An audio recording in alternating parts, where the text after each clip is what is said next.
अस्सलाम वालेकुम everybody, I hope you are all doing great. So आज मैं रिव्यू करने लगी थी मिनॉक्सिडिल 5%। आई नो आपको इससे रिलेटेड काफ़ी सारे क्वेश्चंस और डाउट्स होंगे आपके दिल में, जहन में, लेकिन मैंने इसे यूज़ करना अभी स्टार्ट किया है और इस वीडियो में आपके सारे क्वेश्चंस के आंसर मैं देती हूँ। तो ये जो मिनॉक्सिडिल स्प्रे है वो आप 18 इयर्स के बाद से आप स्टार्ट कर सकते हैं। अगर तो आपको हेयर थिनिंग की इशू है, हेयर थिनिंग का प्रॉब्लम है, तो आप इसे इस्तेमाल करें। नहीं ज़रूरत तो आप इसको इस्तेमाल तो मिनॉक्सिडिल के बारे में एक बात बहुत ज़्यादा मशहूर है कि एक बहुत सारे साइंटिस्ट जो थे वो रिसर्च कर रहे थे इस पर, तो इंसिडेंटली उनके ऊपर ये मिनॉक्सिडिल जो है ना वो बह गया और कुछ ही दिनों में उन्होंने एक्सपीरियंस किया कि उनकी बॉडी पे बाल उगने लगे हैं।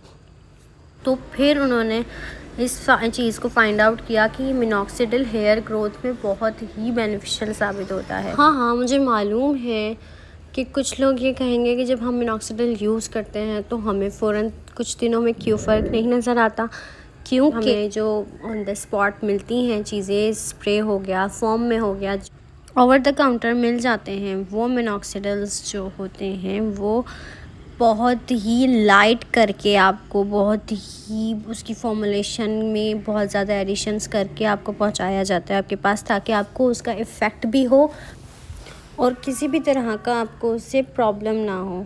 जबकि वो जो मिनॉक्सिडिल था वो as compare to this products वो बहुत ही ज़्यादा हैवी और स्ट्रॉन्ग था। तो बस फिर क्या था, मिनॉक्सिडिल की ऐसी धूम मची, ब्यूटी इंडस्ट्री में इसके प्रोडक्ट्स बहुत बनने लगे, बहुत बिकने लगे।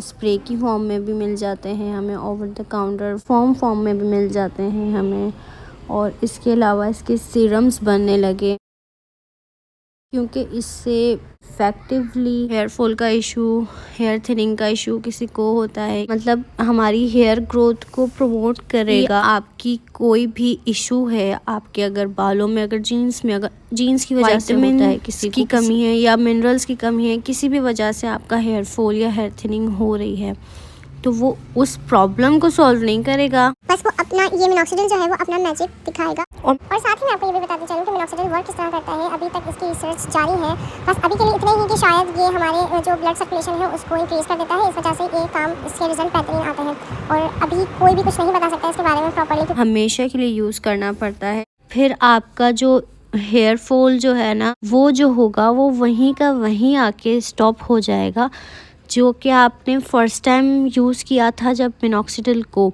तो इसलिए अगर आपको जब तक अच्छे बाल चाहिए तब तक आपको मिनॉक्सिडिल लगाना पड़ेगा।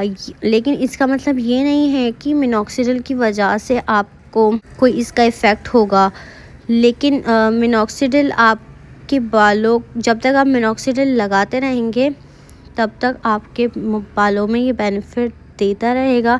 जब आप इसे छोड़ देंगे तो अपना ये सारा जो जितना भी इफ़ेक्ट आपके बालों में आया था वो आहिस्ता आहिस्ता ख़त्म हो जाएगा। जिस तरह आप एक्सटेंसो करवाते हैं, हम केराटिन करवाते हैं, अगर हम उसका प्रॉपर ख्याल नहीं रखते हैं तो वो आहिस्ता आहिस्ता जैसे कैसे ख़त्म हो जाता है ना, उसका रिज़ल्ट उसी तरह से मिनॉक्सिडिल भी है। यूज़ किस तरह से करना है, इसे आपने वेट हेयर्स में यूज़ नहीं करना, आपने बिल्कुल प्रॉपर ड्राई हेयर में और पार्टीशन करके इसे यूज़ करना है अपने हेयर्स में। और अगर आप बिगनर हैं, इससे यूज़ कर रहे हैं, तो आप स्टार्ट करना भी चाहते हैं, तो मेरी सजेशन ये है कि आपने यूज़ करना है 2% से स्टार्ट। आप 2% से स्टार्ट, या आप मैन हैं तो आपकी ब्रेड पे भी लगा सकते हैं, तो वहाँ पर आप इसको यूज़ करेंगे आहिस्ता आहिस्ता और आप इसे टॉलरेट करना सीख जाएगी जब आपकी स्किन, तो आप इसे स्विच कर दीजिएगा 5% मिनॉक्सिडिल पर। तो स्टार्ट आप करें 2% से और बाद में स्विच कर सकते हैं 5% पर।